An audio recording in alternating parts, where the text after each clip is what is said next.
Welcome to Let Me Fix This. Enjoy the video. You start by creating the widget metadata XML and linking it to your app. This tells the system size, preview, and update cadence. Once done, implement an app widget provider subclass so you can react to updates and clicks. You need onUpdate for periodic refreshes and onReceive for custom actions. Make sure to declare the receiver and metadata in Android manifest. XML so the launcher recognizes the widget. Doing these steps immediately wires system hooks and prevents silent failures later.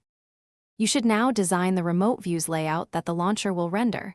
Remember, remote views supports only specific view types, so keep it simple.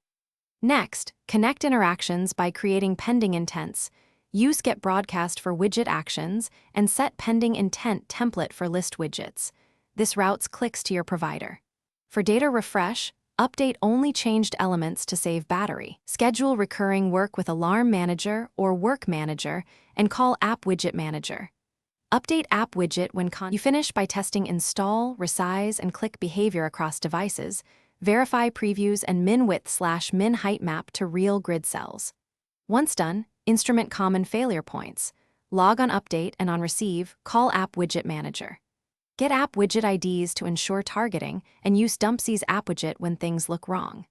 If the widget stops updating, confirm your update period millis, background restrictions, and permission model. A common fix is switching to Work Manager for reliable deferred work. This closes the loop and hardens your widget.